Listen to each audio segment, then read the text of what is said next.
Assalamualaikum warahmatullahi wabarakatuh. Perkenalkan, nama saya Sekar Ayu Rosalia Rahmawati dengan NIM B131240209. Kali ini saya membawakan materi tentang perilaku organisasi di era digital. Yang pertama ada latar belakang, yaitu pada era digital saat ini menuntut perusahaan mampu bersaing dan beradaptasi dengan adanya suatu perubahan. Menurut Prasad et al. Tahun 2018, pada era digital saat ini menjadi suatu hal yang menyenangkan terutama bagi pelaku bisnis dalam mengembangkan teknologi dan mengubah cara bisnis yang dilakukan sebelumnya. Kemudian ada pengertian perilaku organisasi, yaitu penerapan pengetahuan tentang bagaimana individu atau kelompok bertindak serta bereaksi dalam suatu organisasi untuk mencapai kualitas kinerja yang tinggi dan hasil yang optimal. Kemudian, tujuan dari perilaku organisasi di era digital yaitu untuk meningkatkan efektivitas dan efisiensi dengan beradaptasi pada perubahan teknologi dan mengelola kinerja karyawan di lingkungan yang terdigitalisasi.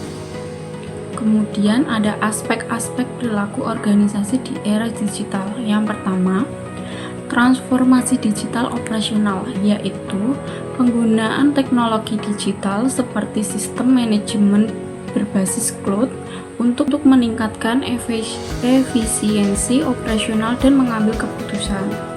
Yang kedua, fleksibilitas kerja, yaitu penerapan model kerja seperti work home atau WFH atau kerja hybrid, didukung oleh komunikasi digital seperti Slack dan Zoom untuk memfasilitasi koordinasi antara karyawan yang bekerja dari lokasi berbeda. Kemudian yang ketiga, budaya organisasi berbasis digital, yaitu menciptakan budaya yang mendukung penggunaan teknologi, inovasi, dan kolaborasi. Hal ini mencakup keterbukaan terhadap perubahan dan partisipasi aktif dari seluruh organisasi. Yang keempat, ada penggunaan AI dan Big Data, yaitu untuk memanfaatkan kecerdasan buatan atau AI dan Big Data untuk menganalisis tren pasar, kemudian memahami perilaku konsumen dan menciptakan strategi pemasaran yang lebih efektif dan efisien. Selanjutnya ada keamanan siber dan privacy, yaitu untuk memprioritaskan keamanan siber dan privasi data untuk melindungi informasi sensitif. Langkah ini penting untuk membangun kepercayaan di antara karyawan dan menjaga integritas data. Kemudian ada kepemimpinan yang adaptif, yaitu peran kepemimpinan yang transformasional dan adaptif menjadi krusial untuk memandu organisasi dalam menghadapi ketidakpastian dan perubahan yang cepat, serta untuk meningkatkan kelincahan atau agilitas dan budaya inovasi. Kemudian ada manfaat perilaku organisasi di era digital. Yang pertama, meningkatkan kolaborasi dan produktivitas, yaitu penggunaan platform digital seperti Slack dan Microsoft Teams untuk memfasilitasi komunikasi dan kolaborasi yang lebih efisien antar karyawan, bahkan tanpa batas jarak. Yang kedua, mendorong inovasi dan adaptasi, yaitu organisasi yang mengadopsi budaya yang mendukung inovasi dan transformasi digital akan lebih gesit dalam beradaptasi dengan perubahan teknologi dan pasar. Yang ketiga, meningkatkan kinerja karyawan, yaitu dengan memahami perilaku individu dan kelompok serta memotivasi kepuasan kerja, organisasi dapat mendorong kinerja karyawan lebih baik. Karyawan yang merasa kompeten secara digital cenderung lebih berkontribusi pada inisiatif transformasi.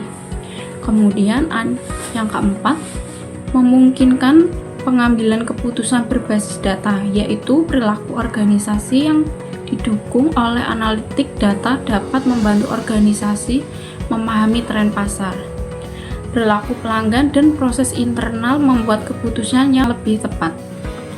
Kemudian ada dampak dari perilaku organisasi di era digital. Yang pertama, dampak positifnya yaitu peningkatan kinerja dan produktivitas, yaitu budaya yang mendukung literasi digital dapat meningkatkan kinerja karyawan dan produktivitas organisasi secara keseluruhan berkat komunikasi dan akses yang lebih cepat. Yang kedua, inovasi dan kreativitas, yaitu teknologi dapat meningkatkan kreativitas dan mendorong inovasi dalam berbagai bidang. Yang ketiga, struktur organisasi yang lebih fleksibel, yaitu teknologi mendorong pergeseran dari struktur hierarkis yang kaku menjadi struktur lebih datar dan fleksibel, yang memfasilitasi komunikasi terbuka dan kolaborasi yang lebih efektif. Yang kedua, dampak negatifnya yaitu tantangan adaptasi. Perubahan yang cepat dan ketidakpastian dalam teknologi dapat menyulitkan organisasi untuk beradaptasi dan bisa mengakibatkan stagnasi jika tidak dikelola dengan baik. Yang kedua, risiko keamanan siber, yaitu era digital meningkatkan risiko seperti penyebaran malware, pencurian data, dan kejahatan siber yang lain. Yang ketiga, potensi individualisme, yaitu terlalu bergantung pada teknologi dapat menumbuhkan individualisme dan mengurangi interaksi sosial tatap muka. Yang terakhir, gangguan sosial, yaitu teknologi dapat berkontribusi pada polarisasi sosial dan penyebaran informasi yang salah. Kemudian ada contoh penerapan perilaku organisasi di era digital. Yang pertama, untuk individu yaitu adaptasi terhadap teknologi, yaitu karyawan perlu memiliki dan mengembangkan keterampilan digital untuk menggunakan platform kolaborasi seperti chat dan video conference serta mampu beradaptasi dengan sistem otomatisasi. Yang kedua, fleksibilitas dan manajemen waktu, yaitu memanfaatkan jadwal kerja yang fleksibel untuk bekerja dari jarak jauh atau hibrida, yang menuntut disiplin dan kemampuan untuk mengelola waktu secara mandiri. Yang ketiga, pembelajaran berkelanjutan, yaitu terus belajar dan mengikuti perkembangan teknologi baru untuk tetap relevan.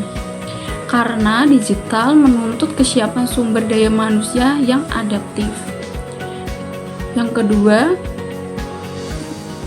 contoh penerapan untuk organisasi maupun kelompok, yaitu transformasi model bisnis, yaitu untuk mengubah model bisnis tradisi ke e-commerce atau model bisnis digital untuk meningkatkan jangkauan pasar dan daya saing. Kemudian ada manajemen kinerja, yaitu menggunakan sistem manajemen kinerja digital untuk menyelaraskan tujuan individu dan tim dengan tujuan organisasi, termasuk metrik kinerja yang jelas, umpan balik, dan penilaian berbasis data. Kemudian ada pembentukan budaya kelompok, yaitu membangun budaya kerja tim yang terbuka dan inovatif yang mendukung pertukaran ide dan pengetahuan secara virtual. Yang keempat, manajemen tim hybrid, yaitu pemimpin kelompok mengelola tim yang terdiri dari anggota yang bekerja dari lokasi berbeda, menyeimbangkan kebutuhan individu dengan tujuan tim secara keseluruhan. Kesimpulan, bagaimana individu, kelompok, dan organisasi menyesuaikan perilaku komunikasi serta cara kerja mereka agar lebih efektif dalam lingkungan kerja berbasis teknologi. Sekian dan terima kasih.